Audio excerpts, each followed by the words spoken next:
Вы смотрите новости Татарстана, в студии Алексей Калиничев. Здравствуйте, и вот о чем расскажем. Кто на удаленку, а кто ужесточает правила. Усилили контроль за мероприятиями в организованных коллективах. Это рабочие места, это офисы, это детские организованные коллективы. Что с эпидемиологической ситуацией в республике, узнал Салават Мухаммадуллин. Первый международный визит президента после снятия ограничений из-за пандемии. Ваш бизнес должен расширяться. Турции для вас мало. Россия страна большая. О чем договорились Татарстан и Турция, знает Алия Хайрудинова. Горячее питание и горячие вопросы. Мы проработаем данный вопрос. Питание бесплатное должно быть.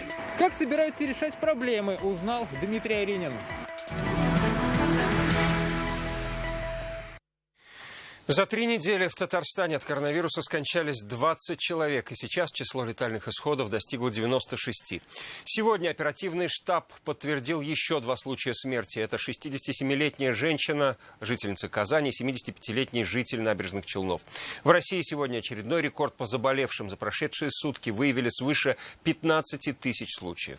В Татарстане тоже обновлен осенний максимум. Сегодня 39 заболевших. Большинство из Казани. Об этом сообщает республиканский штаб. Среди регионов страны лидирует по-прежнему Москва, более 5000 случаев коронавируса в сутки. В Санкт-Петербурге свыше 600. В Нижегородской области почти 300. Здесь школьников отправили на досрочные каникулы. В соседней Мариэл тоже новый рекорд. 45 заболевших. В Чувашии 38. К югу от Татарстана ситуация осложняется. Вновь трехзначные цифры и рост по сравнению с предыдущими сутками. В Ульяновской области 180 больных. В Саратовской 157. Госпиталь для ветеранов в Набережных Челнах с этого дня вновь начал прием ковидных пациентов. Здесь подготовлено 100 коек. Тем временем прирост случаев коронавируса в республике достиг 0,5%. Недели ранее было 0,4%. Каждый день фиксируется почти 40 новых заболевших. Спортшколы ужесточают контроль во время занятий, компании по возможности переводят сотрудников на удаленный режим. Ждать ли введения ограничительных мер, спросил Салават Мухаммадуллин. В субботу гости. Прошлая их вечеринка сорвалась из-за локдауна, поэтому в эту субботу ждем реванш. Громкий, веселый, пьяный. Наш рецепт вечеринок, танцы, блестки, красивые гости. Готовы сделать эту пятницу незабываемой? Ловите лайнап. Это лишь некоторые анонсы вечеринок в казанских барах. Танцы, гости, алкоголь и ни слова о масках, дистанции и безопасности. В то время как ночным клубам в республике работать запрещено, развлекательные заведения, по словам студентов, устраивают тусовки. Пьют, веселятся, отдыхают. Без масок? Без масок, конечно. Было бы глупо с масками там танцевать. Я как вижу у друзей, что они выкладывают в соцсетях, обстановка, что народу мало. Девчонки туда ходят, мои подружки. И как там дистанция, маски есть или нет? Масок нет, и дистанции, кажется, тоже. И это во время ежедневных рекордов по количеству заболевших в стране. Роспотребнадзор республики просит жителей сообщать о работе ночных клубов. Если у кого-то из граждан, либо у представителей средств массовой информации есть информация о том, что данные заведения где-то работают, значит, пожалуйста, данную информацию можно направить официально в органы полиции или нам, мы перенаправим коллегам. Тем временем прирост новых случаев коронавируса в республике набирает обороты. Если еще пару недель назад он был на уровне 0,3%, то сегодня это уже 0,5%. И по словам эпидемиологов, прирост ожидаемый, и он продолжится. А потому некоторые работодатели уже начали предпринимать меры. Например, у Азата Аширова своя футбольная академия. По его словам, занятия осенью начали проходить под более жестким контролем. Не более 1 человека на 4 квадратных метра. У нас не пускают родителей наших воспитанников внутрь, то есть чтобы не было большого скопления людей, поменьше контактировали они друг с другом. В раздевалке уже не пускают, соответственно, их обязательно ношение масок. Сейчас жестче начали это контролировать? Или? Да. А в компании, в которой работает Радик Зайдуллин, удаленный режим. Правда, по возможности меньше контактов, больше шансов не подхватить ковид. Порой работа может немного даже занимать частное время, уже переходит в личную жизнь. Но в этих условиях это допустимо? Ну, конечно. Тут из 2 зол выбираем меньшее. Пандемия вынуждает выбирать. Так, Минздрав сегодня сообщил о том, что госпиталь для ветеранов в Набережных Челнах возвращается к приему ковидных пациентов. Готово 100 коек. Мы не скрываем здесь, и вроде мы не были ни разу уличены в том, что мы потом пытаемся какую-то информацию скрыть. Как только госпиталя открываются, мы вас здесь обязательно информируем. Несмотря на рост количества заболевших, Роспотребнадзор Республики отмечает, что на сегодня прогнозов на введение жестких мер нет, но все будет зависеть от сознательности населения. Салават Мухаммадуллин, Игорь Романов, ТНВ, Казань. Первый международный визит президента после снятия ограничений, введенных из-за пандемии коронавируса. Сегодня Рустам Минниханов в Турции. Рабочий график насыщен. Важные встречи с первыми лицами провинции Измир и местным бизнес-сообществом. Как подчеркнул Рустам Минниханов, благодаря теплым отношениям между Владимиром Путиным и Раджепом Таипом Эрдоганом, Турцию и Россию связывают крепкие деловые связи. И в этот сложный период пандемии необходимо активизировать работу, чтобы восстановить экономику. Важные моменты встречи в репортаже Алии Хайрудиновой. Добро пожаловать. Крепкие рукопожатия и сразу к делу. Первая в рабочем графике Рустама Минниханова встреча с министром сельского и лесного хозяйства. Оба часто переходят на родные языки – татарский и турецкий, и понимают друг друга без переводчика. По итогам прошлого года товарооборот Татарстана и Турции превысил 480 миллионов долларов, а компании Турции инвестировали в республику 2 миллиарда долларов. Мы экспортируем каучук, пластмассу, нефтехимию. К нам поступают транспортные средства, электрооборудование, изделия из меха, кожи, мебель, лекарства. Совместной для сторон станет и акция по посадке деревьев. Цель – высадить 83 миллиона саженцев.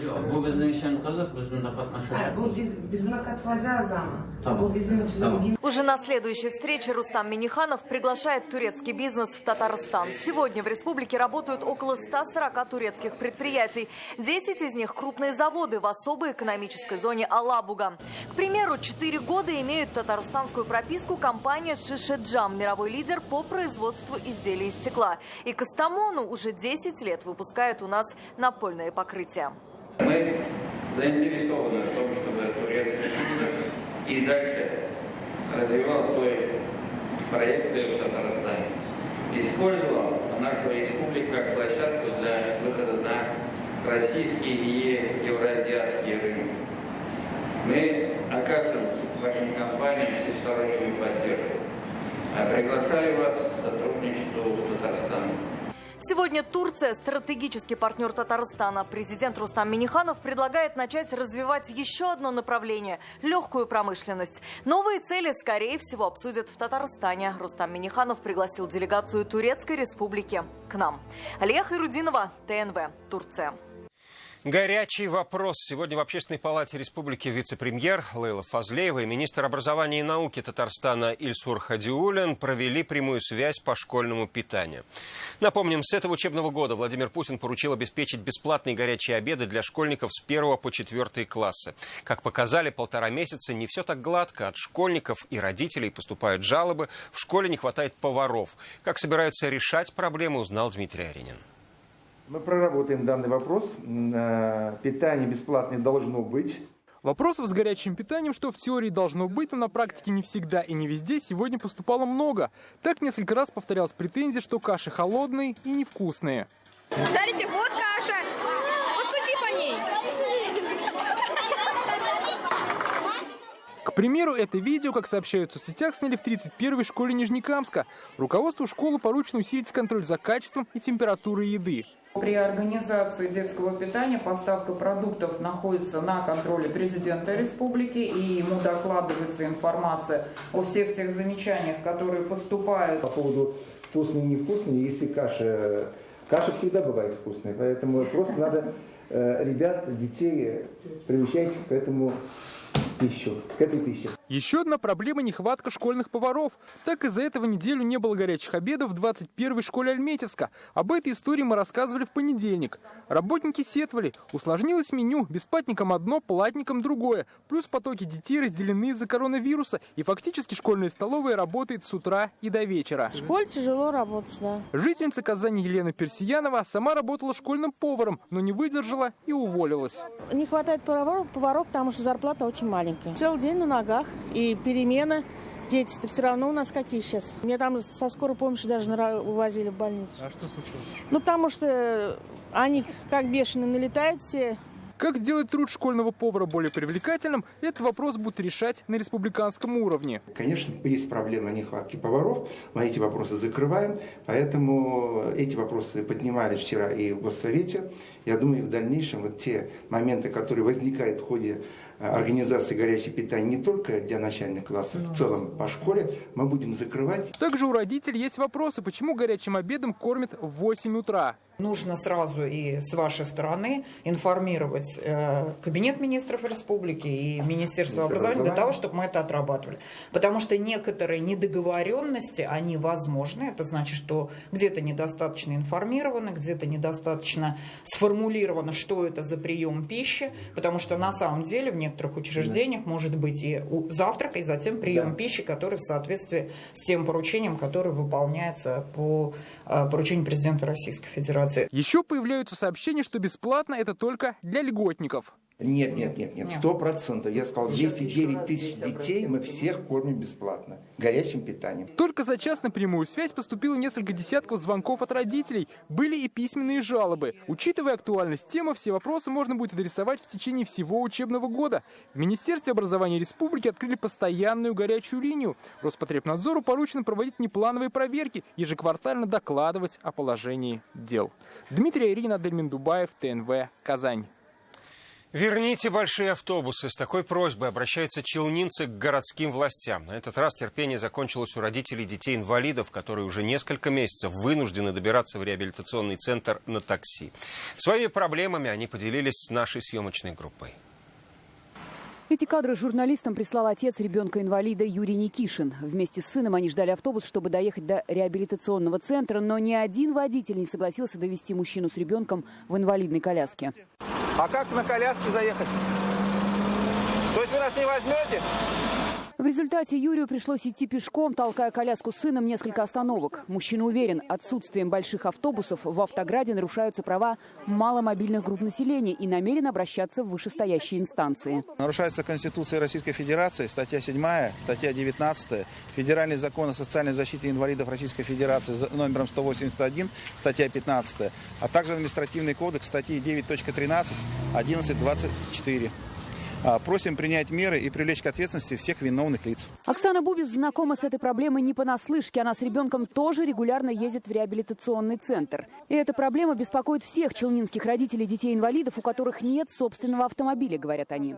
Единственный общественный транспорт для них – трамвай, но на проспекте Чулман, где находится центр, трамвайных линий нет. Как я в любую погоду, в непогоду могу с ребенком добраться с коляской сюда, минуя 2 проспекта? Это очень большие расстояния. Наших средств не хватает для того, чтобы оплачивать такси, потому что все деньги уходят на лечение ребенка. Вопрос обострился в феврале, когда в городе не стало больших автобусов. МУП «Электротранспорт» вернул КАМАЗу-лизингу 190 вместительных автобусов из-за накопившихся долгов. После на маршрут вышли «Газели». Когда большие автобусы вернутся в город, мы сегодня спросили в исполкоме.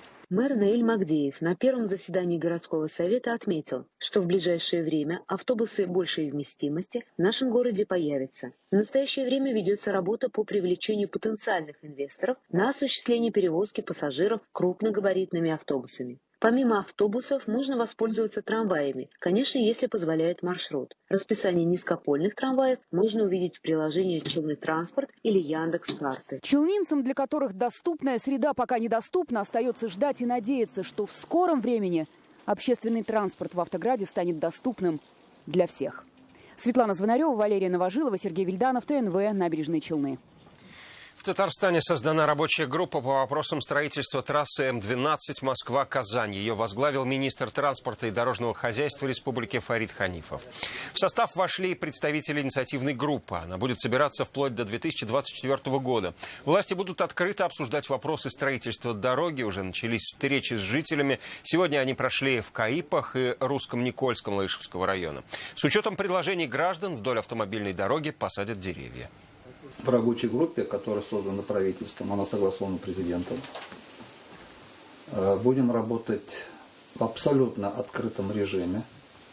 Это не дань моде, это просто сегодня осознанная необходимость для того, чтобы и подготовка строительства, и само строительство велись на понятных принципах. Отмечается, что строительство скоростной автотрассы южного обхода Казани поможет создать дорожное кольцо, похожее на московское. Татарстан получит десятки миллиардов рублей. Будут созданы новые рабочие места. Отметим, что протяженность трассы по территории республики составит 142 километра. Дорога будет включать 4 полосы движения, 5 транспортных развязок и 76 искусственных сооружений. Вот этот объект, он сам по себе уже дает почти 170 миллиардов рублей. Это и новые рабочие места, это и связь, большая связь запада-востока нашей страны. Гранитной облицовкой 200 светильников в Казани отремонтируют большой концертный зал имени Сайдашева, Кабмин и Госсовет за 76 миллионов рублей. Как преобразятся 3 доминанты площади Свободы, читайте сегодня в интернет-газете «Реальное время».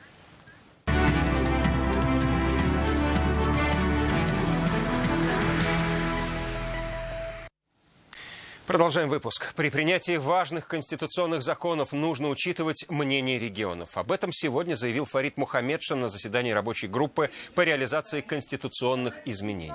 Председатель Госсовета Республики выступил по видеосвязи. Региональные парламентарии обсудили пакет законопроектов, связанных с изменениями деятельности российского правительства, работы Конституционного суда и прокуратуры. Напомним, законопроект о правительстве страны был принят Госдумой в первом чтении 12 октября. Согласно документу, скорректирована работа между президентом и правительством, расширен парламентский контроль. Фарид Мухаммедшин отметил, в 3-й статье документа больше нет слов «федерализм» и «разделение властей». По его мнению, эти ключевые понятия нужно восстановить. Почему-то эти ключевые слова, где подчеркивалась федеративность нашего государства, отсюда выпали. На мой взгляд, в целях дальнейшего развития и укрепления российского федерализма, а мы же от него не отказываемся, целесообразно восстановить в статье 3 проект Федерального конституционного закона о правительстве Российской Федерации основные принципы федерализма и разделения властей в деятельности правительства Российской Федерации. Осенняя призывная кампания идет полным ходом. Сегодня челнинские призывники уже отправились на службу. Отбирали ребят с соблюдением всех требований Роспотребнадзора для недопущения распространения COVID-19. Перед отправкой обязательный тест на коронавирус и по прибытию в часть повторный анализ. Всего в осенний призыв в армию отправится более 3000 татарстанских ребят. Каждый второй будет служить в сухопутных войсках. Заранее мы проводили тестирование на ковид за 3 дня. Эти все ребята прошли, сейчас прибудут на сборный пункт. Они там тоже будут проходить анализ тестирования на ковид. Призыв идет до конца декабря, поэтому весенний призыв был выполнен. Надеюсь и уверен, что выполним и осенний призыв. Сегодня на Новотатарском кладбище Казани на могиле легендарного татарского певца Ильхама Шакирова установили надгробный камень. Почтить его память пришли коллеги, артисты татарской филармонии, театральные деятели и духовенство. Автором надгробного камня стал Фаниль Валиулин, выпускник художественного института имени Сурикова. Памятник выполнен в форме скалы, ее омывают волны. Как рассказывает архитектор, это была задумка самого Ильхама Шакирова. Он любил море, восхищался скалами и морской стихией. Глубокое, неуловимо прекрасное и невероятно завораживающее, как и его голос. Мы постарались это перенести сюда, поэтому здесь, сами видите, образ волн. И, естественно, Ильхам Шакиров всю жизнь он играл на фортепиано. Камень у нас надгробный такой скромный, как он сам, как его жизнь. И я думаю, вот показывает всю его сущность. К другим темам. 2 татарстанских экопроекта стали победителями всероссийского конкурса, посвященного развитию экотуризма. В число лидеров по решению экспертов конкурсной комиссии вошел проект «Кластер Дингес. Море Татарстана», посвященный Камскому устью. А проект «Зеркала Татарстана» или «Голубые озера» стал победителем в номинации народного голосования. Он с большим отрывом набрал более 18 тысяч лайков. Теперь на карте Татарстана появятся новые туристические маршруты.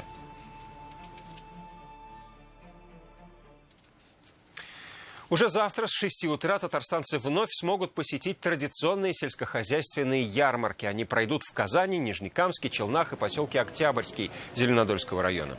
Любой желающий сможет купить мясо, колбасы, молоко, яйца, сыр и многое другое, другую фермерскую продукцию по доступным ценам.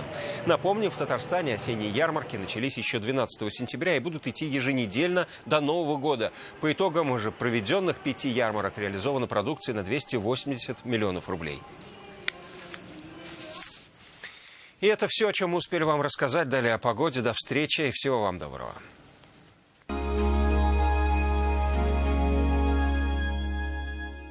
Только в октябре ипотека 4,44 на весь период. Квартиры в Казани от Акбарсдом. 295 4 семерки. Дом там, где мы. Если ваше чадо скачивает и скачивает и скачивает из интернета, это говорит о много. 30 гигабайт за 240 рублей в месяц. И у вас тариф много интернета от оператора «Летай». Подключай, качай, летай. Всем пенсионерам скидка 20% на лечение и протезирование зубов в городской стоматологии в октябре. 555 44 44.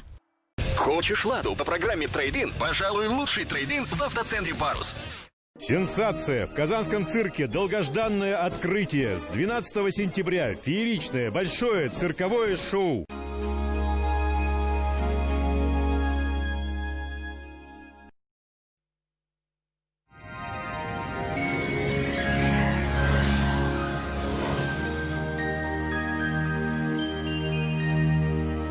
Здравствуйте! О погоде на 17 октября после полезной информации. Компания «Данил Мастер» работает в прежнем режиме с соблюдением всех правил безопасности.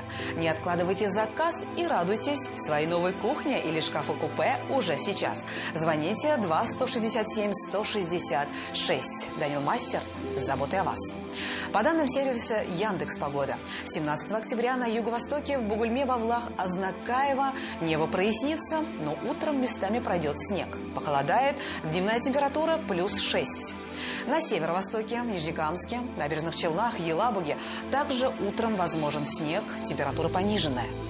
На севере Татарстана, в Агрызе, Менделеевске, Актаныше малооблачно, преимущественно без осадков и холодно. Ночью всего плюс 2, а днем 6 градусов выше нуля. Одевайтесь теплее, берегите себя. На северо-западе, в Арске, в Кукмаре, Балтасе местами также пройдет снег, температура понизится. Днем синоптики обещают 4 градуса со знаком плюс. На юго-западе, в Болгаре, Држаном, Буинске без существенных осадков, но с заметным похолоданием. В центральных районах, в Чистополе, в Альметьевске, Мамадыше температурный фон продолжит понижаться, местами со снегом.